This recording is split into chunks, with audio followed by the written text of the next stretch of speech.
જય ગણેશ. આપનું સૌનું ખૂબ ખૂબ હાર્દિક સ્વાગત છે ભવિષ્ય જાણો કાર્યક્રમની અંદર. યુટ્યુબના માધ્યમ દ્વારા આપણે એપિસોડ કર્યો હતો અને ઘણા બધા વ્યુઅર્સ આપણી સાથે જોડાયા હતા અને તેમને શાસ્ત્રીજીને ઘણા બધા પ્રશ્નો પણ પૂછ્યા હતા અને તે વ્યુઅર્સના પ્રશ્નોનું નિવારણ પણ શાસ્ત્રીજીએ ખૂબ સારી રીતે કરી આપ્યું છે. ભવિષ્ય જાણો કાર્યક્રમની અંદર આજે આપણી સાથે ફરીથી જોડાયા છે શ્રી સરસ્વતી માના ઉપાસક અને છેલ્લા 25 વર્ષથી જ્યોતિષશાસ્ત્ર, કર્મકાંડ, વાસ્તુશાસ્ત્રના નિષ્ણાત શ્રી દક્ષેશ મહારાજ સાહેબ શ્રી ઘણા વર્ષોથી આ ફિલ્ડમાં કામ કરી રહ્યા છે અને તમારા જીવનના કોઈ પણ પ્રશ્ન હોય તો તમે અત્યારે યુટ્યુબના માધ્યમ દ્વારા અમને પૂછી શકો છો. નીચે આપેલો જે નંબર છે તેમાં ફોન કરી શકો છો અને અમે તમામ પ્રશ્નોનું નિવારણ લાવવાના પૂરતા પ્રયત્ન કરીશું. આજના કાર્યક્રમની આપણે શરૂઆત કરીએ તે પહેલાં શાસ્ત્રીજીને નતમસ્તક તેમના જ્ઞાનને વંદન. તો શાસ્ત્રીજી, ઘણા લોકોએ ઘણા સવાલો પણ પૂછ્યા છે અને આપનું સ્વાગત ફરીથી આપણે યુટ્યુબના માધ્યમ દ્વારા કરીએ. જી, હર હર મહાદેવ. હર હર મહાદેવ. શાસ્ત્રીજી, વર્તમાન સમયનો જો સમય જાણીએ આપણે તો અત્યારે જે સમય ચાલી રહ્યો છે એ નવરાત્રિ હવે આવવાની શરૂઆત છે. તો આમ જોવા જઈએ તો 4 પહોરની નવરાત્રિ કહેવામાં આવે છે. તો આ કયા પ્રકારની નવરાત્રિ કહેવાય છે? નમઃ સભાભ્ય સભાપતિભ્યશ્ચો નમઃ. બહુ સુંદર પ્રશ્ન છે અને ભક્ત દુર્ગતિ નાશેની એવું કહેવાય છે કે માં ભગવતી જે દુર્ગા છે ને એ દરેક ભક્તોની દુર્ગતિ નાશ કરે છે અને દુર્ગતિ દૂર કરવાના 4 મહાપર્વ વર્ષમાં આવે છે. એટલે 4 નવરાત્રિ, જેમાં પ્રચલિત નવરાત્રિ આપણે શારદીય નવરાત્રિ જે આપણે ગરબા રમતા હોઈએ તે હોય છે, તે સૌ કોઈ જાણે છે. તેનાથી સૌ વિશેષ દેવોની જે નવરાત્રિ છે, ચૈત્ર નવરાત્રિ છે, તેના પણ વિશે જાણે છે.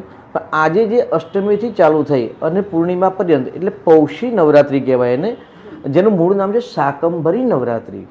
શાકંભરીનો મતલબ છે પ્રકૃતિ જે પ્રત્યક્ષ છે, જે આપણે ફૂલ, પાન, ફળ, વનસ્પતિ ઇત્યાદિની જે આપણે જોઈ રહ્યા છીએ તે પ્રકૃતિ જે એ પ્રકૃતિની જે અધિષ્ઠાત્રી દેવી છે તેને શાકંભરી દેવી અથવા તો આદ્યશક્તિ કહીએ છીએ.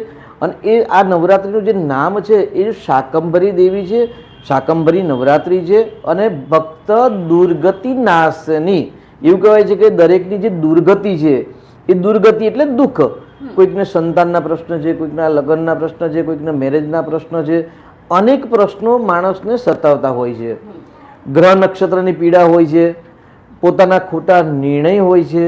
આવા અનેક પ્રશ્નોના કારણે જીવનને જે દુઃખ ઉત્પન્ન થાય છે, દુઃખ એટલે એને દુર્ગતિ કહેવાય છે.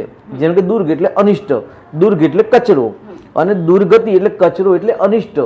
નેગેટિવ ઉર્જા જે દૂર કરે છે, દુર્ગતિ નાશની એટલે ભક્તની દુર્ગતિ દૂર કરવાવાળી દેવી ભક્ત દુર્ગતિ નાશિની એટલે માં આદ્યશક્તિ અંબા, જેને શાકંભરી, ભીમાદેવી અનેક નામથી અલગ અલગ નામથી આપણે ઓળખતા હોઈએ છીએ. આ નવરાત્રિને ગુપ્ત નવરાત્રિ કહેવાય છે.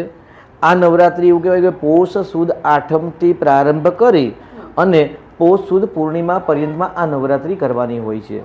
આની અંદર સવિશેષ ઉપાસનાનું મહત્વ છે, સંકલ્પનું મહત્વ છે કે તમારો કોઈ એક સંકલ્પ છે જે કામ પૂર્ણ થતા નથી તો સંકલ્પ કરી અને કોઈ પણ બીજાક્ષરે એટલે ગુરુમુખ દ્વારા પ્રાપ્ત કરેલા મંત્ર દ્વારા જો આપ ઉપાસના કરો છો તો ચોક્કસથી મનની મનોરથ, મનની ઈચ્છાઓ માં ભગવતી પૂર્ણ કરે છે અને દુર્ગતિ એટલે અનિષ્ટ દૂર કરે છે. તેની સાથે એવું કહેવાય છે કે ભાઈ દુર્ગે સ્મૃતા હરસી ભીતિ મશેષ જંતો.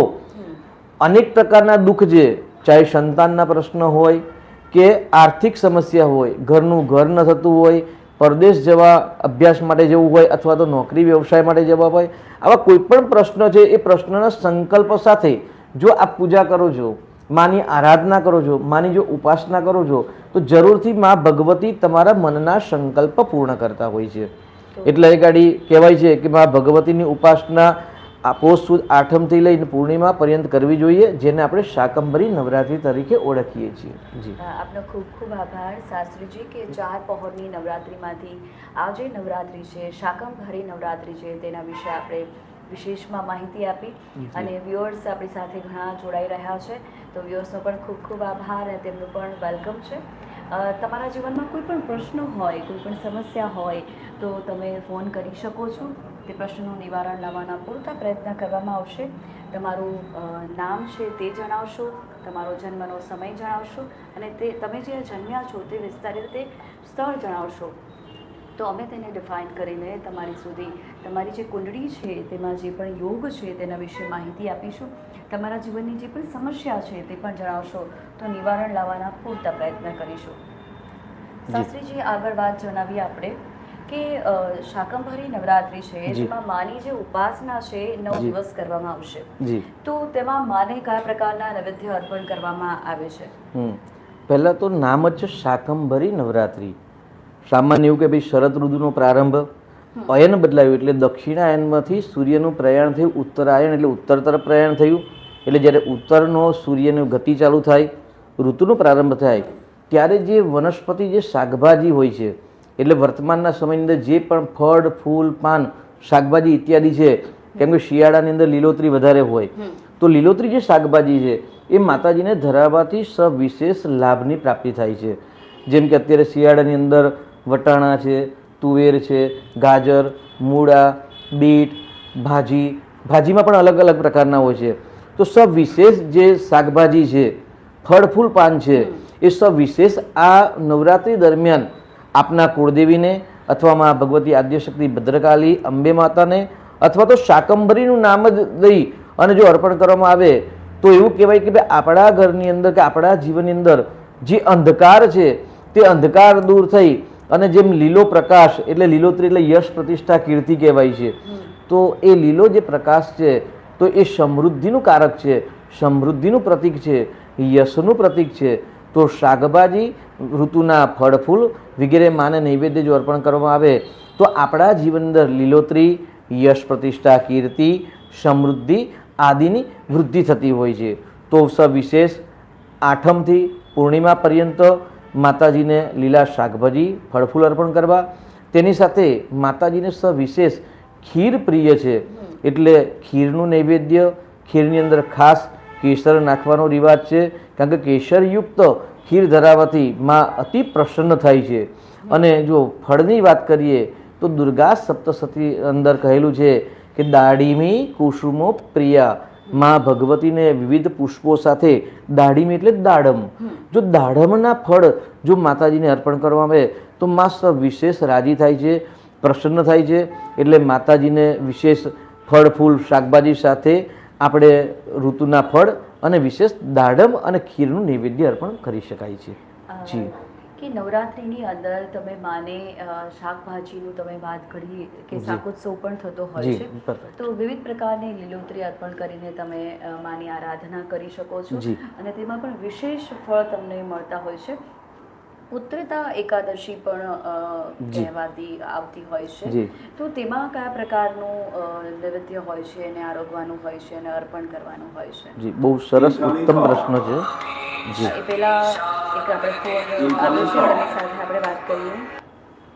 હલો. હા, આપનું નામ શું છે? અમી. હા, અમીબેન, આપ ક્યાંથી બોલો છો? અમદાવાદથી. અને અમીબેન, તમારી જન્મ તારીખ શું છે? 4 એપ્રિલ 1992. 4 એપ્રિલ 1992. ઓકે. અને અમીબેન, આપનું જન્મસ્થળ અમદાવાદ જ છે? હા. ઓકે. આપના જીવનમાં શું સમસ્યા છે? આપ શું પૂછવા માંગો છો શાસ્ત્રીજીને? વિદેશ ગમન વિશે પૂછવાનું. અચ્છા, આપને વિદેશ જવું છે, વિદેશના યોગ વિશે પૂછવા માંગો છો? હા. તો શાસ્ત્રીજી, અને અમીબેન, તમારા જન્મનો સમય શું છે? 4:56 સાંજે. 4:56 સાંજે. ઓકે, સાંજનું PM. ઓકે. તો અમીબેન, આપણે શાસ્ત્રીજીને પૂછીએ. અમીબેનનો પ્રશ્ન છે અમદાવાદથી અને તેમને વિદેશ ગમન કરવું છે, વિદેશ જવું છે. જી, તો તેમના યોગ ક્યારે બને છે? જી, અમીબેનનો પ્રશ્ન છે કે એબ્રોડ જવું છે, વિદેશ જવું છે અને વિદેશ જવા માટે અત્યારે એમને કુંડલીમાં જોઈએ તો ચંદ્રની અંદર ગુરુની મહાદશા ચાલી રહી છે અને ચંદ્રની અંદર ગુરુની મહાદશા. હવે એવું શાસ્ત્ર એવું કહે છે કે ભાઈ 12મું સ્થાન જ્યારે એક્ટિવેટ હોય, બીજું સ્થાન અને 9મું સ્થાન જ્યારે દૂષિત થાય ને ત્યારે પરદેશ યોગ થતા હોય છે. એટલે ભાગ્યસ્થાનનો માલિક મંગળ છે અને મંગળના ઘરમાં ચંદ્ર છે. ચંદ્રની અંદર શુભ મહાદશા ચાલે છે. એટલે ચોક્કસથી 2028 સુધી પરદેશ યોગ ચાલુ છે અને ચોક્કસથી લાંબી મુસાફરી પણ કરી શકશો. કેમ કે લાંબી મુસાફરીનો કારક ગ્રહ જે ચંદ્ર છે, તમારો જે સંકલ્પ છે એ સંકલ્પ મજબૂત રાખશો તો અમીબેન ચોક્કસથી આપને સફળતા જરૂરથી મળશે.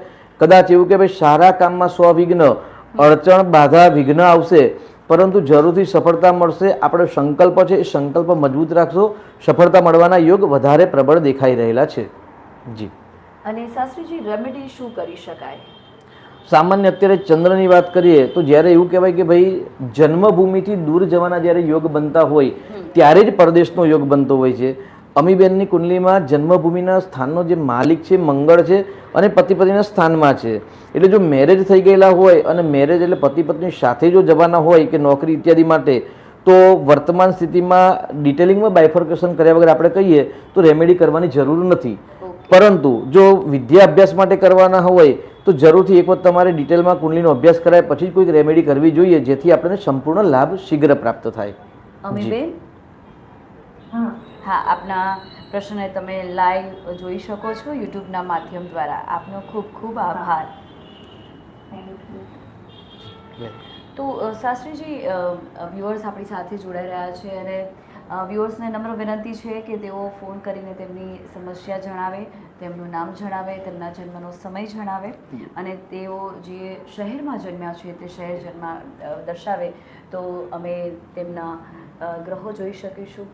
અને શાસ્ત્રીજી, વર્તમાન સમયની જો વાત કરીએ તો વિદેશ ગમનના ઘણા બધા પ્રશ્નો થતા હોય છે. તો આપે જણાવ્યું કે અમુક ગ્રહોની દશા બદલાય તો વિદેશ ગમન થતું હોય છે. ચોક્કસ. તો એવા કયા ગ્રહો છે કે જેની દશાથી વિદેશ ગમનના લાભ મળે છે?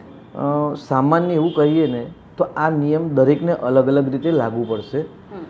જે પણ વ્યક્તિના જન્મના ગ્રહો છે, સામાન્ય આપણે પરદેશ યોગ ક્યારે બનીએ તો આજથી આપણે 20, 25, 50 વર્ષ જો પાછળ જઈએ ને તો ભાઈ પરદેશ જવું ને એને નેગેટિવ ગણતા હતા, સારું ગણતા નહોતા. પરંતુ ડોલર પાઉન્ડના જે અત્યારે ભાવ છે એ ભાવના આધાર પર અર્થોપાર્જન એટલે સમૃદ્ધિના આધાર પર અત્યારે આપણે પરદેશ જવું સારું ગણીએ છીએ. પરંતુ શાસ્ત્ર એવું કહે છે કે ભાઈ જ્યોતિષ શાસ્ત્ર કે પોતાના જન્મભૂમિથી વિયોગ થવાના, પોતાના પરિવારથી, પોતાના કુટુંબીજનોથી જ્યારે વિયોગ થવાના અશુભ યોગ બને, યોગ બનતા હોય છે એટલે સિંધુ પાર જવાના યોગ બનતા હોય છે. એટલે દરેકના જન્માક્ષરની અંદર અલગ અલગ પ્રકારના યોગ હોય છે. ચોથું સ્થાન જે કુંડલીની અંદર છે જન્માક્ષરની અંદર એ સુખ સ્થાન છે, માતાનું સ્થાન છે, જન્મભૂમિનું સ્થાન છે. દ્વિતીય સ્થાન છે એ ધન, કુટુંબ, પરિવારનું સ્થાન છે. એટલે ધન, કુટુંબ, પરિવાર સાથે કેવી રીતે તેની સાથે લાંબી મુસાફરી યાત્રા, એટલે એવું કહી શકાય કે ભાઈ ભાગ્યસ્થાન છે એ 9મું સ્થાન છે અને 9મા સ્થાનની અંદર જો લાંબી મુસાફરીના યોગ બનતા હોય ત્યારે જેવા લાંબા મુસાફરી બને છે. અને દ્વાદશ ભાવ એટલે 12મું સ્થાન જે છે એ વ્યયનું સ્થાન છે, પરદેશનું સ્થાન છે. તો જો એ સ્થાન વધારે પોઝિટિવ, વધારે બળવાન બનતો હોય અને 9મું, બીજું અને ચોથું સ્થાન જ્યારે નેગેટિવ વધારે બનતા હોય ત્યારે આવા વ્યક્તિઓને પરદેશ જવાના યોગ બનતા હોય છે, એટલે વિશેષ યોગ બનતા હોય છે. તો આવી રીતે દરેકના વ્યક્તિની કુંડલીની અંદર અલગ અલગ પ્રકારે યોગ બનતા હોય છે. લાંબી મુસાફરી, નાની મુસાફરી, કુટુંબ પરિવાર સાથે રહેવું, એકલા રહેવું, માતા પિતા સાથે રહેવું, વિદ્યા અભ્યાસ માટે જવું અથવા તો અર્થોપાર્જન એટલે રૂપિયા કમાવા માટે, વ્યવસાય માટે જવું. અલગ અલગ પ્રકારના ગ્રહ, રાશિ, નક્ષત્રના આધાર પર આપણે પરદેશ યોગ છે કે નહીં તેવું નક્કી કરતા હોઈએ છીએ. જી શાસ્ત્રીજી, એમાં મેસેજ પણ આવી રહ્યા છે તો વ્યુઅર્સને વિનંતી છે કે તેઓ મેસેજ જો કરશે તો મેસેજના અમે જ્યારે કાર્યક્રમમાં લાઈવ હશું ત્યારે મેસેજના ઉત્તર જલ્દી નહીં આપી શકીએ કારણ કે ફોન ચાલુ હશે અને વ્યુઅર્સ આપણી સાથે જોડાયા છે તે બદલ. તો શાસ્ત્રીજી, એકાદશીની આપણે વાત કરતા હતા તો એકાદશી આવશે પુત્રદા એકાદશી. તો તે એકાદશીને શું કહેવામાં આવે છે? જી, શાકંભરી નવરાત્રિ, પોષી નવરાત્રિ, આ નવરાત્રિ અંદર જે એકાદશી આવે એ એકાદશીનું નામ છે પુત્રદા એકાદશી.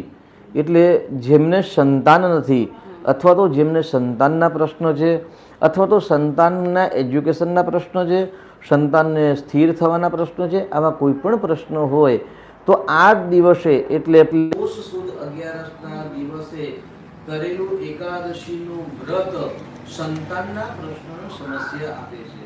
એટલે સમસ્યામાંથી મુક્તિ આપે છે. જે એકાદશીનું નામ છે પુત્રદા એકાદશી, અને આપે જે વાત કરી એ દિવસે આહાર, તો એવું કહેવાય છે કે એકાદશીના દિવસે કોઈ પણ પ્રકારનો આહાર નથી કરવાનો છે, ફલાહાર જ કરવાનો છે. ફ્રૂટનો આહાર લઈ શકાય, આદિ લઈ શકાય, પરંતુ અન્નનો ત્યાગ આપણે નિષેધ કર્યો છે, અન્નનો ત્યાગ. અને દ્વાદશીના દિવસે પારણા કરવાના હોય છે. જો જેમણે શારદીય નવરાત્રી એટલે શાકંભરી નવરાત્રીના વ્રત કર્યા હોય તો તેમણે પૂનમ પછી જ પારણા કરવાના છે. પરંતુ જો એકાદશીનું વ્રત કર્યું છે, નવરાત્રીનું વ્રત નથી કર્યું, પરંતુ સંતાન માટે અથવા તો સંતાનની ઉન્નતિ માટે જો એકાદશીનું વ્રત કર્યું હોય તો એકાદશીના વ્રતના દિવસે અન્નનો ત્યાગ કરવાનો છે, ભગવાનની ભક્તિ કરવાની છે, શ્રી હરિ નારાયણની ભક્તિ કરવાની છે. અને શ્રી હરિ નારાયણની કૃપાથી, એકાદશી દેવીની કૃપાથી સંતાનના જે પ્રશ્ન છે એ પ્રશ્નમાંથી મુક્તિ મળે છે. એટલે સંતાનના પ્રશ્નો હલ થાય છે. તેની સાથે સાથે એવું કહી શકાય કે ભાઈ પાપ વિમોચની એટલે ગત જન્મમાં જાણતા અથવા અજાણતા જો કોઈ દુષ્કર્મ કે પાપ થયા છે તો આ વ્રત કરવાથી તે પાપમાંથી પણ મુક્તિ મળે છે. એટલે સંતાન પુત્રદા એકાદશી, પાપ વિમોચની એકાદશી પણ કહી શકાય છે. આ વ્રતની એકાદશીના વ્રતની અંદર ઉપવાસનું મહત્વ છે. વિષ્ણુ સહસ્ત્રનો પાઠ કરી શકાય, શ્રી હરિ નારાયણનું યજન કરી શકાય. તેની સાથે અત્યારે ધનુર્માસ ચાલી રહ્યો છે અને ધનુર્માસની અંદર એવું કહેવાય છે કે ભગવત સ્મરણ કરવામાં આવે અથવા તો ભગવત નામનું સ્મરણ કરવામાં આવે અને શ્રવણ કરવામાં આવે. એટલે નામ ઉચ્ચારણ કરવામાં આવે અથવા તો નામ સાંભળવામાં આવે તો પણ દેહનું કલ્યાણ થાય છે. કાયિક, વાચિક, માનસિક એટલે શરીર, વાણી અને મન દ્વારા જે કંઈ દુષ્કર્મ થયા છે, પાપ થયા છે, તેમાંથી શ્રી હરિ નારાયણની કૃપાથી મુક્તિ મળે છે અને સંતાનના યોગ બનતા હોય છે.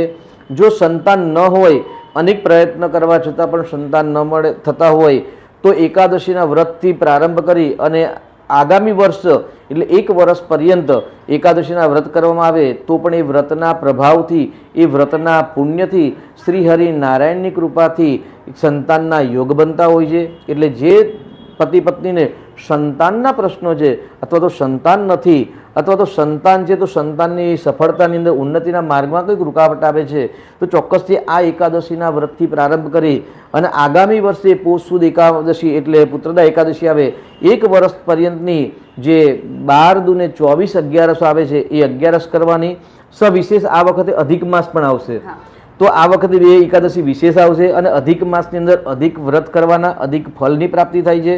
એટલે 12 દુ 24 ને 2 26 એકાદશીનું જો વ્રત કરવામાં આવે તો ચોક્કસથી એવું કહેવાય છે કે ભાઈ સંતાનના જે પ્રશ્નો છે એ શ્રી હરિ નારાયણ માં એકાદશી દેવીની કૃપાથી એ પૂર્ણ થશે. જી, તો એકાદશીનો જે મહિમા છે એ આજે આપણે જાણી લીધું. જી, એકાદશી કરવાથી કેટલા ફળ મળતા હોય છે. જી, અને શાસ્ત્રીજી 12 મહિનાની એકાદશી આવતી હોય છે જી. તો દરેક એકાદશીનું એક ઉમદા મહત્વ રહેલું હોય ચોક્કસ, છે જી. અને તેમનું ફળ આપણને કેટલું મળે છે. જી, સર્વસામાન્ય શ્રી હરિ નારાયણને મુખથી એટલે એવું કહે ભાઈ યુધિષ્ઠિરનો સંવાદ શ્રી કૃષ્ણ જોડે છે. એટલે ધર્મરાજ યુધિષ્ઠિર એકાડી શબ્દ વાપરવામાં આવ્યો છે અને ધર્મરાજ યુધિષ્ઠિરનો જ્યારે સંવાદ થતો હતો અને સંવાદની અંદર કહેવાય છે કે તમામ જેટલા સૃષ્ટિના વ્રતો છે, એમ કે આપણે કહીએ ભાઈ વટ સાવિત્રીનું વ્રત છે, ગણેશ ચતુર્થીનું વ્રત છે, પૂર્ણિમાનું વ્રત છે, અમાવાસ્યાનું વ્રત છે, દીકરીઓ નાની નાની દીકરીઓ જ્યારે ગૌરીઓ આદિની વ્રત કરતા હોય છે, આ તમામ પ્રકારના જેટલા પણ સૃષ્ટિમાં વ્રત છે એ બધા જ વ્રતની અંદર જો સર્વશ્રેષ્ઠ વ્રત હોય તો એકાદશીનું વ્રત છે. કેમ કે એકાદશીના વ્રતની અંદર સામાન્ય અજાણતા પણ જો ઉપવાસ થઈ જાય તો પણ શ્રી હરિની કૃપાથી પાપમાંથી મુક્તિ મળે છે. આપણે એક જેઠ મહિનાની 11નું વાત કરીએ તો જેઠ મહિનાની અંદર એક નિર્જળા એકાદશી આવે છે અને નિર્જળા એકાદશીનો પ્રારંભ એવું કહેવાય કે ભાઈ ધર્મરાજ યુધિષ્ઠિરના અનુજભાઈ એટલે ભીમસેનથી થયું. ભીમસેનને ભૂખ અને તરસ બહુ જ લાગતી હતી પરંતુ જંગલની અંદર અજાણ્યા એક દિવસે જે થયું ત્યારે એમને જળ અને અન્ન વગર રહેવું પડેલું અને એ જે દિવસે એમને જળ અને અન્ન પ્રાપ્ત નહોતું થયું ને એ દિવસ હતો 11 હતી એટલે એકાદશીની તિથિ હતી. એટલે એ દિવસે નિર્જળા એકાદશી કહે છે. એટલે જેઠ મહિનાની વદ પક્ષની જે એકાદશી આવે છે એને નિર્જળા એકાદશી કહેવાય છે. એટલે ભીમે અજાણતા એ દિવસે અન્ન અને જળનું ગ્રહણ નહોતું કર્યું. એટલે અજાણતા પણ જો એકાદશીનું વ્રત કરવામાં આવે તો પણ ચોક્કસ તેમાંથી પાપમાંથી મુક્તિ મળે છે. એટલે જાણતા અથવા અજાણતા દરેક વ્રત છે એ વ્રતની અંદર એકાદશીનું જો વ્રત કરવામાં આવે તો અતિ ઉત્તમ વ્રત કહેવાય છે અને આ વ્રતના પ્રભાવથી માણસ દરેક પ્રકારના બંધનમાંથી, પાપમાંથી, શ્રાપમાંથી મુક્તિ મેળવી અને તમામ ભૌતિક સુખ તો પ્રાપ્ત કરે જ છે, પરંતુ એ સુખ મેળવ્યા પછી અંતે જ્યારે શરીર એટલે દેહનો ત્યાગ કરે છે અને દેહના ત્યાગ કર્યા પછી એવું કહેવાય કે એમને વૈકુંઠની પ્રાપ્તિ થાય છે. એટલે શ્રી હરિ નારાયણના જે દેવદૂતો છે તે આત્માને લેવા આવે છે અને જેણે એકાદશીના વ્રત કરે છે ને તેમને વૈકુંઠની પ્રાપ્તિ થતી હોય છે. જી. તો એકાદશીના વ્રતનું અનેરું મહત્વ રહેલું છે. શાસ્ત્રીજીએ આપણને જણાવ્યું કે એકાદશીનું જો વ્રત કરો તો તમને વૈકુંઠની પ્રાપ્તિ થતી હોય છે અને અનેક આવું એક ભજન પણ છે. હા જી. તો અનેક ધર્મની અંદર એકાદશીનું અનેરું મહત્વ રહેલું છે અને એકાદશી જે ઉપવાસ કરવામાં આવે છે તો અનેક જે ભક્તો હોય છે ઉપવાસ તો કરે છે, સાથે સાથે વિવિધ પ્રકારના અલ્પાહાર પણ કરે છે. જી. તો એ કેટલા ઉચિત ગણાય કે ન ગણાય? જી. એકાદશીનું વ્રત આપણે એને ગુજરાતીમાં એક શબ્દ છે કે ઉપવાસ કર્યો કહીએ છીએ આપણે. એટલે ઉપવાસનો સામાન્ય આપણે શબ્દનો અર્થ કહીએ તો ઉપ અને વાસ. ઉપ એટલે નજીક અને વાસ એટલે ભગવાનના નજીકે જવું, એનું જ નામ ઉપવાસ છે. એટલે ઉપવાસ કરવો એ દિવસે અન્નનો આહાર કરવાનો નથી અને ખાસ કરીને ચોખાનો ત્યાગ કર્યો છે. કોઈ વ્યક્તિને શારીરિક સ્વાસ્થ્યના પ્રશ્નો હોય તો કદાચ એ ઉપવાસમાં એટલે ફરાળ ન કરી શકે, એટલે ભૂખ્યા ન રહી શકતા હોય તો એ લોકો અન્ન ગ્રહણ કરી શકે, પરંતુ ત્યાં આગળ ચોખાનો નિષેધ કર્યો છે. કારણ કે દરેક ધાન્ય અંદર અક્ષત એવું છે એ સંપૂર્ણ ધાન્ય છે. એટલે એકાદશીના દિવસે જાણતા કે અજાણતા કોઈએ અક્ષત એટલે ચોખા ખાવા જોઈએ નહીં. સવિશેષમાં આપણે એવું કહી શકાય કે ભાઈ ફળનો આહાર કરી શકાય, ફરાળ બનાવી શકાય, સૂકી ભાજી છે, રાજગરાનો શીરો છે, શૂરણની સબ્જી છે આદિ કરી શકાય છે. પરંતુ જેટલું બને એટલું અન્નનો ત્યાગ કરશો અને ભગવાનનું નામ સ્મરણ કરશો.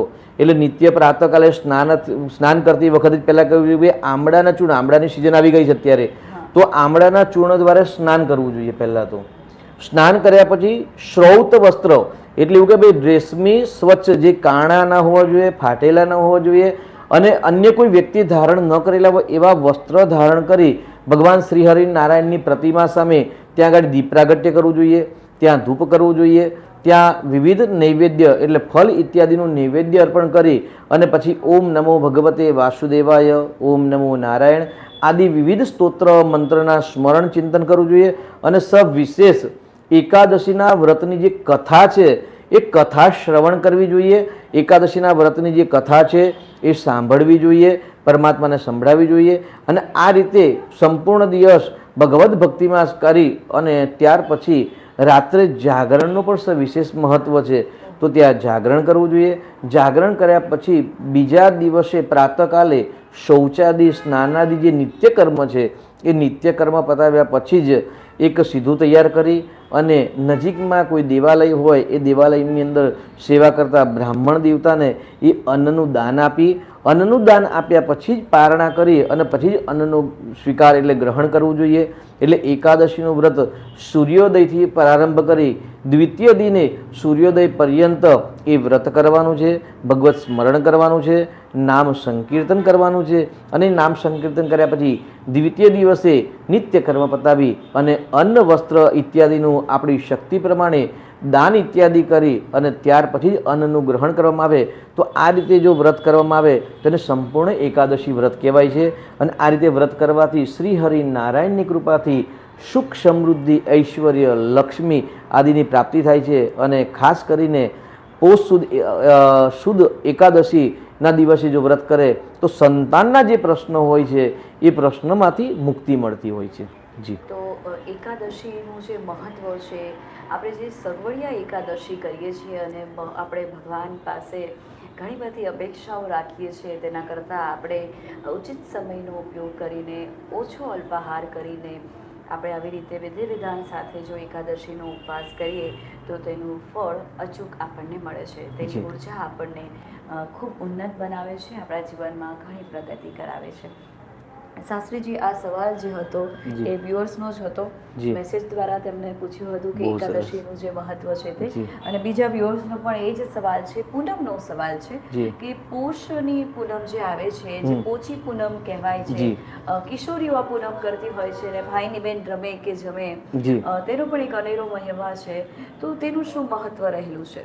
પોષી પૂનમ એટલે નામ જ એનું જે છે ને એવા જ એના ગુણધર્મ છે. એવું કહેવાય છે કે દરેકનો એક જ પ્રશ્ન હોય છે જીવનની અંદર કે અર્થોપાર્જન કરવું, ધન આગમન, ધન ઉપાર્જન કરવું. એટલે પોષી પૂનમના દિવસે કોઈ જ વ્યક્તિ કોઈ પ્રકારના જપ તપ વ્રત નથી કરી શકતા તો 2 વર્ષ એટલે 2.5 વર્ષથી લઈ અને 9 વર્ષ સુધીની જે બાળિકાઓ છે, કુમારિકાઓ, એવી 9 કુમારિકાઓનું વિશેષ પૂજનનું મહત્વ છે. પૂર્ણિમાના દિવસે 9 કુમારિકાની પૂજા કરવાની છે. એ કુમારિકાઓને રાજી કરવાની હોય છે. ચાહે તમે એને વસ્ત્ર આપો, અલંકાર આપો, ફળ આપો, અથવા તો શણગારમાંથી કોઈ પણ વસ્તુ શણગારની આપી શકો છો.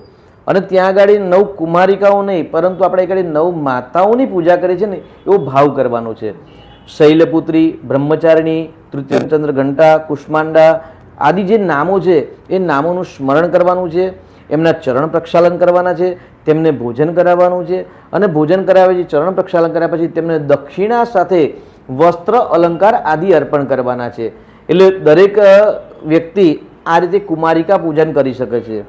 સવિશેષની અંદર પોષી પૂર્ણિમાના દિવસે મહાલક્ષ્મીની પૂજાનું સવિશેષ મહત્વ છે. પહેલાં જ કહ્યું કે દરેકના પ્રશ્ન એક જ છે, અર્થ, પૈસા. તો ધન ઉપાર્જન માટે સરળતા જો પ્રાપ્ત કરવી હોય તો મા ભગવતીની કૃપા જોઈએ, મા લક્ષ્મીની કૃપા જોઈએ. અને પોષી પૂનમના દિવસે ચંદ્રની સાક્ષીમાં, સૂર્યની સાક્ષીમાં, જલવાયુ આદિની સાક્ષીમાં જો મહાલક્ષ્મીની પૂજા કરવામાં આવે તો એવું કહેવાય છે કે ભાઈ સર્વા બાધા વિનિર્મુક્તો ધનધાન્ય સુતાન્વિત મનુષ્યો મત પ્રસાદેન ભવિષ્યતિ ન સંશય. દરેક પ્રકારની બાધા બંધનમાંથી મુક્તિ મળે છે, ધનધાન્ય સમૃદ્ધિની પ્રાપ્તિ થાય છે. મનુષ્યો મત પ્રસાદેન, અને મનુષ્યને મા ભગવતીની કૃપાથી મનની તમામ ઈચ્છાઓ પૂર્ણ થાય છે. અને ભવિષ્યતિ ન સંશય, એવું કહેવાય છે કે જે પ્રશ્નથી માની આરાધના કરે છે, જે ઈચ્છાથી માની ભગવતીની પૂજા કરે છે તો ભવિષ્યતિ ન સંશય, એટલે યમ યમ ચિંતયતે કામ, જેવી જેવી મનની ઈચ્છાઓ છે એ માં ભગવતી આ પૂર્ણિમાના વ્રત કરવાથી ઈચ્છાઓ પૂર્ણ કરે છે. એટલે પોષી પૂનમના દિવસે સવિશેષ તીર્થનું સ્નાન, ગાયોનું દાન, ભૂમિનું દાન, સુવર્ણનું દાન, જલનું દાન, વસ્ત્ર આદિ તિલાદીનું દાન અને દાન સાથે મહાલક્ષ્મીની જ્યારે આરાધના કરવામાં આવે છે તો ચોક્કસથી તમામ પ્રકારના બંધનમાંથી મુક્તિ, ધનધાન્ય સમૃદ્ધિની પ્રાપ્તિ થાય છે. અને સવિશેષ ઉત્તરાયણનો પર્વ પ્રારંભ થઈ ગયો એટલે એવું કે ભાઈ આપણે સામાન્ય એવું જાણતા હોઈએ છીએ કે ભાઈ 14 તારીખે સૂર્ય બદલાય એટલે મકર સંક્રાંતિ કહેવાય. પરંતુ એવું કે ભાઈ સંક્રાંતિ અને અયનની અંદર અંતર છે. સૂર્ય જ્યારે પોતાની ગતિ દક્ષિણ તરફ કરે છે ને ત્યારે એને દક્ષિણાયન કહેવાય છે, એટલે 6 માસ દક્ષિણાયન છે. અને જ્યારે સૂર્ય ઉત્તર તરફથી પશ્ચિમ તરફ પ્રયાણ કરે છે ત્યારે ઉત્તરાયણ કહેવાય છે. એટલે ઉત્તરાયણનો 21 ડિસેમ્બરે પ્રારંભ થઈ ગયો એટલે સૂર્યની ગતિ ઉત્તર તરફથી પશ્ચિમ તરફનું પ્રયાણ ચાલુ થઈ ગયું એટલે ઉત્તરાયણનો પર્વ ચાલુ થઈ ગયો. એટલે ઉત્તરાયણના પર્વમાં તલ, ગોળ ઇત્યાદિનું પણ દાન કરવાનું. અને સવિશેષ ઉત્તરાયણ જ્યારે પ્રારંભ થઈ જાય અને સૂર્ય જ્યારે ધનુ રાશિમાંથી મકર રાશિમાં એટલે આગામી 14 જાન્યુઆરીએ મધ્યાહન કાલે એવું કે ભાઈ સૂર્યનારાયણ છે એ મકર રાશિમાં આવશે એટલે મકર સંક્રાંતિ થશે. તો આ સમય પર્યંતની અંદર એવું કહી શકાય કે સવિશેષ દાન અને સ્નાનનું મહત્વ છે. એટલે તીર્થનું સ્નાન પણ કરી શકાય. એટલે પોષી પૂર્ણિમાનું વ્રત કરી અને સ્નાનાદિ કરી ગૌઓને દાન કરવું એટલે ગાયોનું દાન અથવા તો ગાયને દાન, સુવર્ણ ભૂમિદાન, વસ્ત્ર અલંકાર દાન અને કંઈ જ ન કરી શકાય તો કુમારિકાઓને પૂજા કરી, ભોજન કરાવી, અન્ન જલ ઇત્યાદિ અને અલંકાર કોઈ આભૂષણ આપી અને રાજી કરવામાં આવે તો ચોક્કસથી માં ભગવતી અને પોતાની કુલદેવી શીઘ્ર રાજી થતી હોય છે. જી આપનો ખૂબ ખૂબ આભાર શાસ્ત્રીજી. સાથે સાથે ઘણા બધા યંગસ્ટર આપણી સાથે જોડાયા છે, તેમના પણ પ્રશ્નો વોટ્સઅપના માધ્યમ દ્વારા આવી રહ્યા છે. જી વિદેશ ગમનની છે વાત અને અભ્યાસની પણ વાત છે. તો વ્યુઅર્સને નમ્ર વિનંતી છે કે તેઓ તેમની જન્મ તારીખ, તેમનું નામ અને તેમનું જન્મનું સ્થળ જો અમને વોટ્સઅપ કરી આપશે તો પણ તેમના પ્રશ્નનું નિવારણ લાવવાના પૂરતા પ્રયત્ન કરીશું. તેઓ ફોન પણ કરી શકે છે અને માધ્યમ દ્વારા મેસેજ પણ કરી શકે છે, પરંતુ મેસેજનો ઉત્તર અત્યારે લાઈવ અમે નથી આપી શકતા કારણ કે ઘણા બધા ફોન આવતા રહેતા હોય છે. અને છતાં એક મેસેજ આવ્યો છે એમનો ઉત્તર અમે આપી રહ્યા છીએ. તો શાસ્ત્રીજી સોહમભાઈ જોડાયા છે આપણી સાથે જી અને તેમનો પ્રશ્ન એ છે કે તેમના જીવનમાં આધિ વ્યાધિ ઉપાધિ આવતી રહેતી હોય છે. તેમને તેમનું નામ ફક્ત આપ્યું છે અને તેમની જન્મ તારીખ 18/7/2001 આપી છે. જી 18/7/2001 આપી છે. સોહમભાઈએ આપી છે. આપણે નામ રાશિ પર જોઈએ કેમ કે જન્મ સમય ને જન્મ સ્થળ ના હોય ત્યારે આપણે પરફેક્ટ લગ્ન ચાર્ટ ન બનાવી શકીએ, પરંતુ 18/7/2001ના આધાર પર આપણે એવું કહી શકીએ ચોક્કસથી કે ભાઈ કુંભ રાશિ છે, સોહમભાઈ નામ છે. તો કુંભ રાશિને અત્યારે સડાસાથી પનોતી ચાલી રહી છે, ઉતરતી પનોતી છે. પનોતીથી ગભરાવાની જરૂર નથી કારણ કે પનોતીની અંદર જ માણસની કસોટી થતી હોય છે, પોતાના ને પારકાના પારખા થતા હોય છે. પરંતુ કુંભ રાશિની અંદર જ ગોચરનું રાહુનું જે પરિભ્રમણ છે એ રાહુ છે ભ્રમિત કરે, મતિને ભ્રષ્ટ કરે, અથવા તો દુર્બુદ્ધિ ઉત્પન્ન કરે, અથવા તો ખોટા સંગ ઉત્પન્ન કરે. તો ખોટા સંગ, ખોટી દુર્બુદ્ધિને નષ્ટ કરવી જોઈએ કેમ કે રાહુ છે બ્રહ્મ છે, રાહુ છે માયા છે. એટલે કુંભ રાશિની અંદર જ્યારે રાહુ હોય અને સિંહ રાશિની અંદર કેતુ ચાલતું હોય તો સિંહ રાશિને કુંભ રાશિને ભ્રમિત કરી અને મતિને ખોટા માર્ગે પ્રેરિત કરતી હોય છે. તો કુંભ રાશિવાળાએ ખાસ ધ્યાન રાખવાનું કે અત્યારે રાહુનું પરિભ્રમણ કુંભ રાશિ પરથી છે અને સરાસતી પનોતી ચાલે છે, તેના કારણે રાહુની માયા ઉત્પન્ન થાય છે. સોહમભાઈ આદિ વ્યાધિ ઉપાધિમાં છે તો સોહમભાઈ નિત્ય મહાદેવજીની ભક્તિ કરશે, ઓમ નમઃ શિવાય અથવા તો મહામૃત્યુંજય જપ કરે તો ચોક્કસથી આ પનોતીમાંથી તમને રાહત મળશે. શક્ય હોય તો નજીકના જે દેવાલય છે મહાદેવનું મંદિર, ત્યાં દૂધ પાણી અને સાકર નિત્ય ચડાવવામાં આવે. જે ભગવાનના શિવજીના ગર્ભગૃહની અંદર જાય છે તો એવા વ્યક્તિના શરીરમાં જે કોઈ અશુભ ગ્રહોની નેગેટિવ ઉર્જા હોય છે એ ગર્ભગૃહની અંદર પ્રવેશ થતી નથી અને ગર્ભગૃહમાં જવાથી ભગવાન શિવજીને ત્યાં આગળ લોટો પાણી ચડાવવાથી એક પોઝિટિવ નવી ઉર્જા થાય છે. આ રીતે નિત્ય દેવ દર્શન જવામાં આવે અને ગર્ભગૃહની અંદર જઈને પાણી ચડાવવામાં આવે તો ધીરે ધીરે સોહમભાઈ તમારી બોડીમાં અથવા તો કુંભ રાશિના કોઈ પણ વ્યક્તિના જીવનની અંદર રાહુનો જો દુષ્પ્રભાવ હશે એ ધીરે ધીરે શાંત થાય છે. સવિશેષ કારણ કે જ્યારે આપણે લાઈવ પ્રોગ્રામ હોય ત્યારે આપણે ડિટેલમાં માહિતી ન આપી શકતા હોઈએ, પરંતુ સવિશેષ કુંડલીનો અભ્યાસ કરાવવો હોય તો આપ પછી પણ સમય લઈ અને અભ્યાસ કરાવી શકો છો, જ્ઞાન માર્ગદર્શન મેળવી શકો છો. અશુભ ગ્રહો કોઈ હોય તો એનું નિરાકરણ કરાવીને પણ જીવનની અંદર ઉન્નતિના માર્ગની અંદર જે પણ રૂકાવટ આવે છે એ ગ્રહોની શાંતિ દ્વારા, નક્ષત્રોની શાંતિ દ્વારા, રત્નો ધારણ કરવાથી, રુદ્રાક્ષ ધારણ કરવાથી આદિ અનેક પ્રકારની જે રેમેડી છે એ રેમેડીના પ્રયોગ કરવાથી પણ જીવનની અંદર પ્રગતિ થાય છે, ઉન્નતિ થાય છે. અને ઉન્નતિના માર્ગની અંદર જે રૂકાવટ આવે છે એટલે જે કઠિનાઈઓ હોય છે, અસફળતાની જે કઠિનાઈઓ હોય છે એ કઠિનતામાં છે એ ધીરે ધીરે સરળતા પ્રાપ્ત થાય છે અને જીવનની અંદર સમૃદ્ધિની પ્રાપ્તિ થતી હોય છે. જી આજે આપણી સાથે બે સોહમભાઈ જોડાયા હતા. એક સોહમભાઈનો મેસેજ પણ છે કે થોડો અવાજનો પ્રશ્ન આવી રહ્યો છે, તો તેના માટે અમારી સાથે ટીમ જોડાયેલી છે, તે ટીમ કામ કરી રહી છે. એમને અવાજ હવે સરખો આવી જશે. સોહમભાઈ આજે આપણે જેનું ભવિષ્ય જાણ્યું તે સોહમભાઈ હતા અમદાવાદના અને આજે સોહમભાઈ છે તેમને કોઈ બીજી વાત જણાવી નથી, ફક્ત અવાજની વાત જણાવી છે.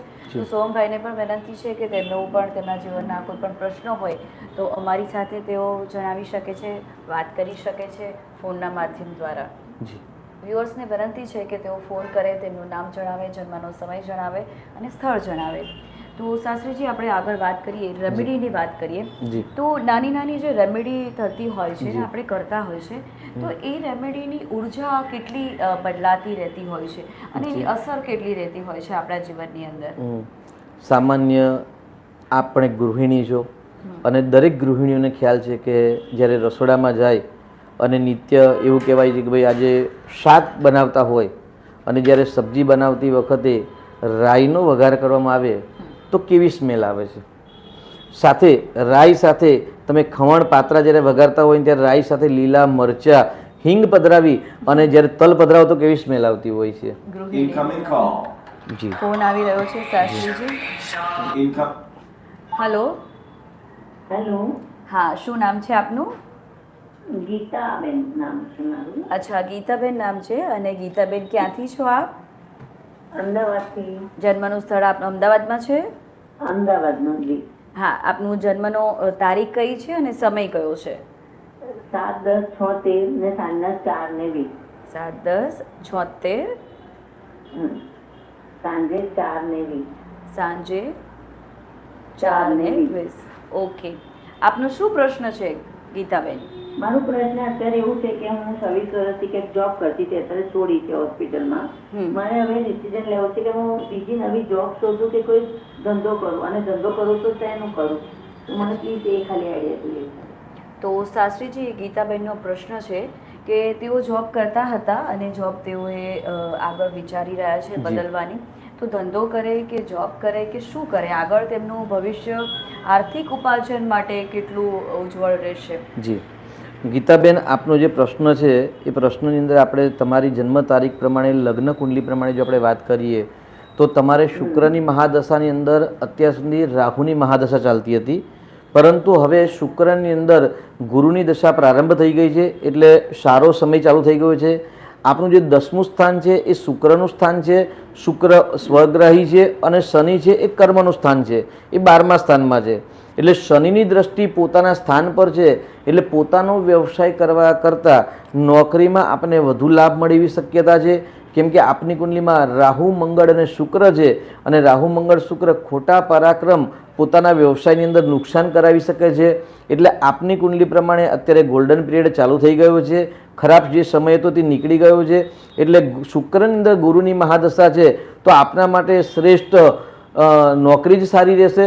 અને તે છતાં પણ જો આપને કોઈ કન્ફ્યુઝન હોય તો પછીથી આપ ડિટેલમાં કુંડલીનો અભ્યાસ કરાવી અને વિશેષ આપણે એને અભ્યાસ કરીને આગળ પણ આપણે માર્ગદર્શન મેળવી શકાય છે. જી. તો ગીતાબેન, આપનો ખૂબ ખૂબ આભાર.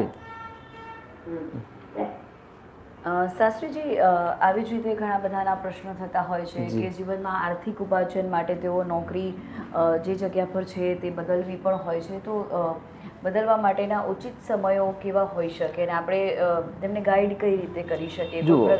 એવા પ્રકારની રેમેડી હોઈ શકે? જી ચોક્કસ. પણ પહેલાં જ વાત કરી કે દરેકને, જેમ કે ગીતાબેનનો પ્રશ્ન હતો ને, તો ગીતાબેનને 6થું સ્થાન છે નોકરીનું સ્થાન છે, અને 10મું સ્થાન છે એ વ્યવસાયિક કર્મ, કે કેવા પ્રકારના કામ કરશે અને કેવા પ્રકારના કામ નહીં કરે, કેવા પ્રકારના કામ કરવાથી સફળતા મળે અથવા તો અસફળતા મળે. એટલે દરેકની કુંડલીની અંદર અલગ અલગ લગ્ન હોય છે, અલગ રાશિ હોય છે, રાશિના નક્ષત્રાધિપતિ અલગ હોય છે, તેમાં રહેલો ગ્રહ અલગ હોય છે, અને તેમાં રહેલી ઘરની દ્રષ્ટિ પણ અલગ પ્રકારની હોય છે. આપણે ગીતાબેનની જો વાત કરીએ તો ગીતાબેનની કુંડલીમાં જે 6થું સ્થાન છે એ નોકરીનું સ્થાન છે. હવે નોકરીના સ્થાનનો માલિક શનિ છે, 12મા સ્થાનમાં છે, પરંતુ શનિની દ્રષ્ટિ પોતાના ઘર પર છે. 36 વર્ષ સુધી મુશ્કેલી, આપત્તિ બેને પ્રાપ્ત કરી હશે. કેમ કે અંગારક યોગ હોય એટલે કઠિન પ્રશ્નો, કઠિન સમસ્યાઓનો સામનો કરી અને એમણે જીવનની અંદર બહુ જ મુશ્કેલીઓ સામનો કરીને પછી આગળ વધ્યા હોય છે. હવે શનિની દ્રષ્ટિ છે 7મી પોતાના ઘર પર છે, પરંતુ શનિ સ્વગ્રહી દ્રષ્ટિ છે. 36 વર્ષની ઉંમર થઈ ગયા પછી શનિનું પોઝિટિવ ફળ પ્રાપ્ત થતું હોય છે. એટલે જ માટે એમને કહ્યું ભાઈ તમે નોકરી જ કરી શકો છો. હવે જે કુંડલીની અંદર, જેમ કે આપનો પ્રશ્ન છે કેવી રેમેડી કરવાથી કયા પ્રકારના ફળની પ્રાપ્તિ થાય, તો આપણે નવી નવગ્રહનું સામાન્ય ફળાદશની વાત કરીએ કે રેમેડીની વાત કરી દઈએ ને, તો સૂર્ય છે આત્માનો કારક છે. તો જો તમારે સૂર્ય બળવાન કરવું હોય કે અથવા તો તમારી કુંડલીમાં સૂર્ય નબળો હોય તો નિત્ય સૂર્યને પાણી ચડાવો, સૂર્યને જળ ચડાવો અને સૂર્ય નમસ્કાર કરો. વડીલોને આદર સત્કાર આપો. રાજાના વિશે ક્યારેય ખોટી કોમેન્ટ ન કરવી, કારણ કે સૂર્ય એટલે રાજા. રાજા વિશે કોમેન્ટ કરવામાં આવે ખોટી એટલે સૂર્ય તમારો નબળો બને. પછી હવે ચંદ્ર. ચંદ્ર એટલે મન છે, તો ચંદ્રનું કારકત્વ છે દૂધ, પાણી અને સાકર. નિત્ય મહાદેવજીના મંદિરમાં જઈ દૂધ, પાણી, સાકર અર્પણ કરવામાં આવે તો ચંદ્ર બળવાન થાય. મંગળ એટલે મેનેજમેન્ટ, એગ્રેસિવતા, મોટા ભાઈ. તો જેને મોટા ભાઈ છે એ મોટા ભાઈનું આજ્ઞાનું પાલન કરે તો મંગળ બળવાન થાય. જેને મોટા ભાઈ નથી પરંતુ એ સ્વયં પોતે મોટા છે તો મહાદેવજીના મંદિરની અંદર અથવા તો ગણેશજીના મંદિરની અંદર દર મંગળવારે અથવા તો નિત્ય રેવડીનો પ્રસાદ ધરાવે તો મંગળ બળવાન થાય. બુધો બુદ્ધિમતામ શ્રેષ્ઠ. જેને લેખનનું જ્ઞાનની પ્રાપ્તિ કરવી છે, જે CS આદિ અભ્યાસ કરી રહ્યા છે, જે એન્કરિંગ કરી રહ્યા છે, અથવા તો જે પોતાનો સ્વયં સ્વતંત્ર વ્યવસાય કરી રહ્યા છે, તેમને બુધ બળવાન કરવું હોય તો બુધ એટલે નારંગીનું ફળનું દાન કરવું જોઈએ, લીલા વસ્ત્રનું દાન કરવું જોઈએ. કોઈ પણ વ્યક્તિ વિશે ખોટી કોમેન્ટ ન કરવી જોઈએ અને શક્ય હોય તો ખોટું બોલવાનું ટાળવું જોઈએ, અસત્ય ન બોલવું જોઈએ. ફોન આવી રહ્યો છે. હેલો. હા, શું નામ છે આપનું? પિંકીબેન, આપ ક્યાંથી બોલો છો? અમદાવાદથી. પિંકીબેન, તમારી જન્મ તારીખ કઈ છે? આપનો અવાજ યોગ્ય નથી આવતો. જન્મ તારીખ 6/7/63. 6/7/1963. ઓકે, અને જન્મનો સમય કયો છે? જૈન છે.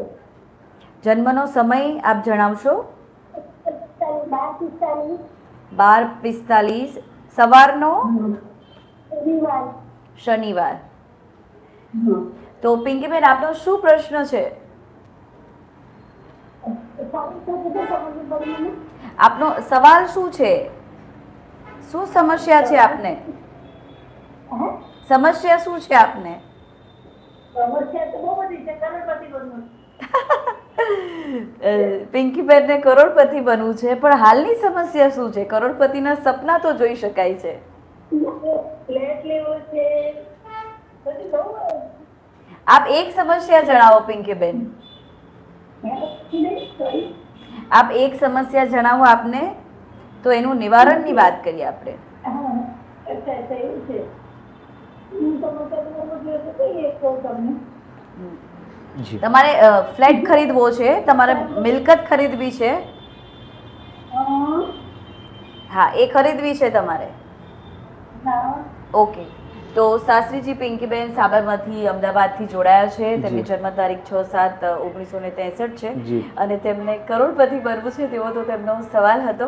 જી. કરોડપતિ તો આપણે બધા જ છીએ. પરમાત્માએ આપણને અબજોનું શરીર આપેલું છે, પણ એમને ખરીદવો છે ફ્લેટ. જી તો ફ્લેટ ખરીદવો છે એટલે કે મિલકત ખરીદવી છે, તો એનો ઉચિત સમય કયો હોઈ શકે? આપણે પહેલાં તો પિંકીબેનને કહીએ કે જો કરોડપતિ બનવું હોય તો પહેલાં તો અમિતાભ બચ્ચન સાહેબના કોન બનેગા કરોડપતિમાં આપ જોડાઈ શકો છો. યસ. અને સાથે પિંકીબેનને ગુરુની મહાદશા પ્રારંભ થઈ ગઈ છે અને ગુરુની અંદર ગુરુની મહાદશા ચાલી રહી છે અને 28/10/2026 સુધી ગુરુની અંદર ગુરુની મહાદશા છે. ગુરુ સ્વગ્રહી છે અને પ્રોપર્ટીનો માલિક પણ આપની કુંડલીમાં ગુરુ છે. એટલે ચોક્કસથી તમે 26-28 ડિસેમ્બર એટલે 2026 સુધી, ડિસેમ્બર એટલે આગામી 1 વર્ષ પર્યંતમાં તમે પોતાનું મકાન પ્રોપર્ટી લઈ શકો છો. પરંતુ આપની કુંડલીમાં ચતુર્થ ભાવની અંદર ચંદ્ર અને કેતુનો ગ્રહણ યોગ છે. 10મા સ્થાનમાં બુધ, રાહુ, સૂર્ય, શુક્ર એટલે ગ્રહણ યોગ, બંધન યોગ થયેલા, જેના કારણે તમારા જીવનને ઘણી બધી મુશ્કેલીઓ ઉત્પન્ન થયેલી છે.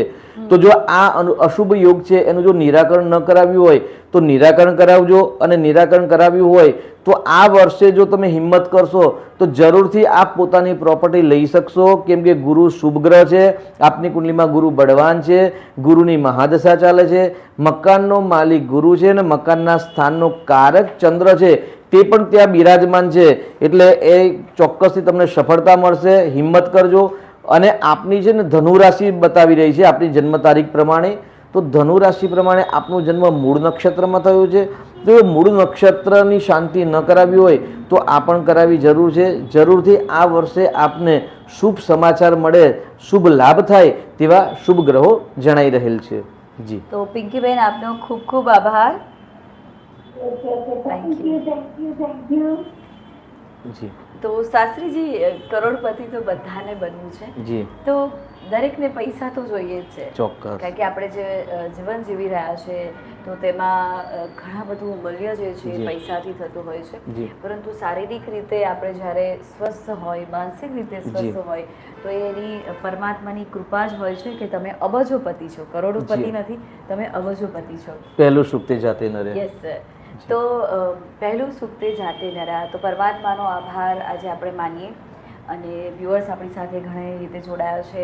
વોટ્સઅપના માધ્યમ દ્વારા પણ તેમને મેસેજ કર્યા છે, જી. ફોન પણ તેમને કર્યા છે.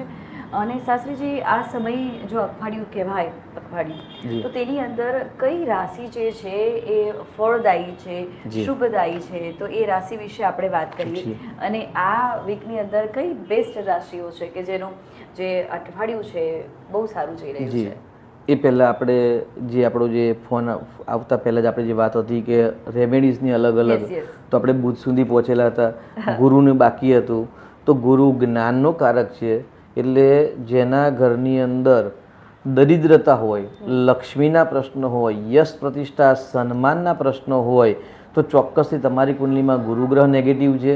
અને ગુરુગ્રહનું પોઝિટિવ બનાવવા માટે વગર ખર્ચાની જો રેમેડી હોય તો અઠવાડિયામાં 2 વખત તમારા ઘરનું મંદિર છે ને એ શુદ્ધ સાફ કરવું જોઈએ. ભગવાનને સ્નાન, ફોટા ચિત્રજી હોય એને સ્નાન કરાવીને તિલક ઇત્યાદિ કરવા જોઈએ. આપણા ઘરની અંદર જો પુસ્તકાલય છે અથવા તો બાળકો રહેતા હોય એટલે બાળકોને કારણે પુસ્તકો તો હોય છે, તો જે પુસ્તકો મૂકવાનું જે સ્થાન છે એ સ્થાનને પણ સાફ કરવું જોઈએ. માતા પિતા વડીલોને નિત્ય નમસ્કાર કરવા જોઈએ એવું કહ્યું છે, પરંતુ જો નિત્ય ન કરતા હોય પણ ગુરુવારે તો અચૂક માતા પિતા વડીલોને નમસ્કાર કરવા જોઈએ. જો દાદા દાદી દૂર રહેતા હોય તો ફોન કરીને પણ એમને જય શ્રી કૃષ્ણ, હર હર મહાદેવ, જય જીનેન્દ્ર ઇત્યાદિ કહી અને તમે પણ એમના આશીર્વાદ લઈ શકો છો.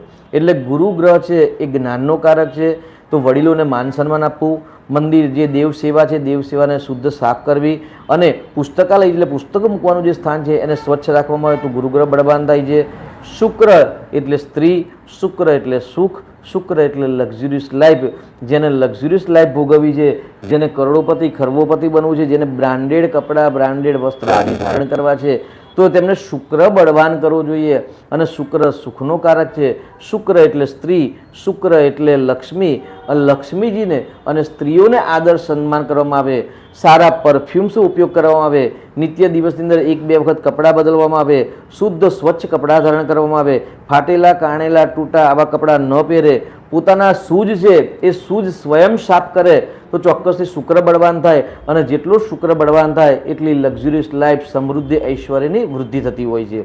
શનિ શાંતિનો કારક છે, જેને પનોતી ચાલે છે, સડાસાતી પનોતી છે, અથવા તો શનિનો ભાગ્યના કારક છે, તો તેવા લોકોએ નિત્ય પીપલ વૃક્ષની પૂજા કરવી જોઈએ. પીપલાને ત્યાં આગળ પાણી જળ અર્પણ કરવું જોઈએ. હનુમાન ચાલીસા કરવામાં આવે તો પણ શનિનો જે અશુભ પ્રભાવ છે એ શાંત થતો હોય છે. અને જેની જીવનની અંદર રાહુ અને કેતુનો દુષ્પ્રભાવ હોય છે તો તેમણે કૂતરાની સેવા કરવી જોઈએ, કાબરચીતા કૂતરાની સેવા કરવી જોઈએ. સાથે દેવાલય પર એટલે મંદિર પર જે ધ્વજ છે એ ધ્વજના દર્શન કરવા જોઈએ. અને સાથે રાહુની અધિષ્ઠિત દેવી માં સરસ્વતી શારદા છે, તો જે સરસ્વતીની ઉપાસના કરે છે, સરસ્વતીની જે પૂજા કરે છે, વિદ્યાર્થીઓને પુસ્તકોનું લેખનીનું દાન આપે છે, તેમના જીવનની અંદર રાહુનો કુપ્રભાવ હોય શાંત થાય છે. અને ધનાત ધર્મ તતઃસુખમ, દરેક પ્રકારના જો સુખની પ્રાપ્ત કરવી છે તો તમારે ધર્મનું આચરણ કરવું પડશે, આચાર વિચાર શુદ્ધ કરવા પડશે, પ્રાણી માત્ર પર પ્રેમ રાખવો પડશે. જ્યારે પ્રાણી માત્ર પર પ્રેમ રાખવામાં આવે, આચાર વિચાર શુદ્ધ કરવામાં આવે, તેવું શાસ્ત્ર કહે છે કે ભાઈ ભગવાનની કૃપાથી ઓટોમેટિક ભાગ્ય અને નેગેટિવ ગ્રહો છે ને એ પણ પોઝિટિવ બનતા હોય છે. જી. તો શાસ્ત્રીજીએ કહ્યું કે તમારા જીવનમાં તમારે આચાર વિચાર બદલવા પડશે. Incoming call. પરમાત્માની કૃપા મેળવવા માટે આપણે ઘણા બધા ફોન આવી રહ્યા છે. Incoming call. હલો, શું નામ છે આપનું? ઇન્દુબેન, હા, આપ ક્યાંથી છો? કોટેશ્વર, મોટેરા. મોટેરાથી. ઓકે, સાબરમતી મોટેરાથી છો. હા. અને આપની જન્મ તારીખ શું છે? મારે મારા સન માટે પૂછવું છે. હા, જણાવો. તેમની જન્મ તારીખ જણાવો. એની 10/8/89. 10/8/89. 10/8/89. અને જન્મનો સમય શું છે? એનો તો સાંજનો 10 વાગ્યાનો 7 મિનિટ. 10:07. 7 મિનિટ. હા, PM. 10:07 PM સાંજનો. સમસ્યા શું છે? તેમનો શું પ્રશ્ન છે આપના સનનો? હા, એમનો પ્રશ્ન એ છે કે એમના મેરેજ ક્યારે થશે. અચ્છા, તો સાસરીજી વર્તમાન સમયની સમસ્યા, લગ્ન ક્યારે થશે? 10/8/89 જન્મ છે અને રાત્રે 10 કલાકને 7 મિનિટે છે. પતિ પત્નીના સ્થાનનો માલિક બુધ છે, પોતાનાથી 12મા સ્થાનમાં બિરાજમાન છે. અને બુધ ગ્રહના કારણે અશુભ ફળ મળી રહ્યું છે. તો વૃશ્ચિક રાશિ છે, તો અશુભ યોગનું નિરાકરણ કરાવશો, ચોક્કસથી શીઘ્ર વિવાહ યોગ બનશે. વૃશ્ચિક રાશિ છે એટલે વૃશ્ચિક રાશિનો માલિક મંગળ છે, માંગલિક કુંડલી નથી, પરંતુ બુધનો જો ઉપાય કરવામાં આવશે તો ચોક્કસથી વિવાહ યોગ બનશે. અને એક આ લાંબી ઉંમર થઈ ગઈ છે એટલે આપણે વિશેષ અભ્યાસ કરી અને વધારે માહિતી લઈને જો એનો ઉપાય કરશો તો આપને સફળતા મળશે. તો આપ પછી પણ અમારો સંપર્ક કરી શકો છો. જી. તો ઇન્દુબેન, આપનો ખૂબ ખૂબ આભાર. તમે પછી પણ સંપર્ક કરી શકો છો. ડિટેલમાં તમને તમામ માહિતીઓ આપવામાં આવશે. આપનો ખૂબ ખૂબ આભાર. જી. શાસ્ત્રીજી, આપણે ફરીથી એ વાત પર આવીએ કે રેમેડી જે છે તમે જણાવી તે બદલ આપનો ખૂબ ખૂબ આભાર. કે જે રેમેડી હોય છે તેમાં ઘણું બધું પરિવર્તન આવતું હોય છે. રેમેડી જો તમે કરતા રહો તો તેના કારણે. અને છેલ્લે અંતે આપણે એક લઈ લઈએ કે રાશિ વર્તમાન સમયની રાશિ કઈ સારી રાશિ છે આ વખતે અઠવાડિયાની અંદર? તો સમય ખૂબ સારો જવાનો છે. જી, એવું કહી શકાય કે ભાઈ શનિ મહારાજની રાશિ છે, મૂળ રાશિ એ ત્રિકોણ રાશિ કુંભ રાશિ છે અને કુંભ રાશિમાં રાહુ ચાલી રહ્યો છે અને સિંહ રાશિના માલિક જે સૂર્ય છે એ ધનુ રાશિમાં છે. એટલે નૈસર્ગિક બળ ધનુ રાશિની અંદર જ્યારે સૂર્ય આવે અને મીન રાશિમાં ત્યારે નૈસર્ગિક બળ ગુમાવી દેતા હોય છે. એટલે સિંહ રાશિ અને કુંભ રાશિ સિવાય તમામ રાશિઓ માટે આ વીક છે એક લાભદાયક છે, આનંદદાયક છે અને મનના શુભ મનોરથ પૂર્ણ કરે એવા છે. તો એનો મતલબ એવું, કુંભ રાશિ અને સિંહ રાશિ વડે કંઈ ગભરાવાની જરૂર નથી. રાહુ કેતુ છે એ સમાજનું સત્ય જ્ઞાન આપતા હોય છે, કારણ કે મૂળ રાશિ શનિની રાશિ છે. શનિ છે ન્યાયાધીશ છે, એટલે હંમેશા ન્યાય કરતા હોય છે. એટલે કુંભ રાશિ અને સિંહ રાશિવાળાએ વધુ મહેનત, વધુ પરિશ્રમ કરવાથી નેક્સ્ટ મંથની અંદર લાભ લઈ શકે છે અને આ વીકની અંદર મીન રાશિ અને ધનુ રાશિવાળા વિશેષ લાભ લઈ શકે છે.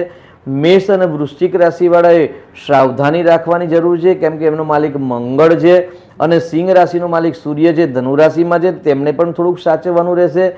અને રહી વાત કર્ક રાશિની, તો કર્ક રાશિનો માલિક ચંદ્ર છે, એટલે ચંદ્ર આજે શનિના નક્ષત્રમાં છે, કાલે ગુરુના નક્ષત્રમાં, એટલે એ લોકોનું જીવન અપડાઉન રહેશે. શુક્રની રાશિ છે વૃષભ અને તુલા, એટલે વૃષભ અને તુલા રાશિના માલિક છે શુક્ર મહારાજ. એટલે સર્વશ્રેષ્ઠ જો આ વીક સારું હશે તો વૃષભ અને તુલા રાશિ માટે જલસા છે, બહુ આનંદમાયક રહેશે. એટલે વૃષભ અને તુલા રાશિના જાતકો માટે એકંદરે 12 રાશિમાંથી આ 2 રાશિ માટે સવિશેષ કંઈક લાભ મળવાની શક્યતા વધારે દેખાઈ રહી છે. જી, તો શાસ્ત્રીજી, ઘણા બધા વ્યુઅર્સ આપણી સાથે જોડાયા છે, વોટ્સઅપના માધ્યમ દ્વારા પણ જોડાયા, તેમના ફોન પણ આવ્યા. ઘણા બધાના ફોન સમયના અભાવને કારણે આપણે નથી લઈ શકતા. તેઓ પણ સંપર્ક કરી શકે છે, યુટ્યુબના માધ્યમ દ્વારા પણ તેઓ સંપર્ક કરી શકે છે, તેમના સમસ્યા તેમના જીવનની જણાવી શકે છે. અને શાસ્ત્રીજીએ આપણને નવરાત્રિનું મહત્ત્વ જણાવ્યું, 11સનું મહત્ત્વ જણાવ્યું, પૂનમનું મહત્ત્વ જણાવ્યું અને સાથે સાથે જે વાર વાઇઝ જે રેમેડી છે, ગ્રહો વાઇઝની રેમેડી છે તે પણ આપણને જણાવી. અને આજે આપણી સાથે જે પણ કોલર જોડાયા હતા તેમનો પણ દિલથી આભાર. તો આવી જ રીતે અમે તમારી સાથે જોડાતા રહીશું અને તમારા જીવનની કોઈ પણ સમસ્યા હોય તો તમે નીચે આપેલા સંપર્ક નંબર પર સંપર્ક કરી શકો છો. તો હવે આ કાર્યક્રમને આપણે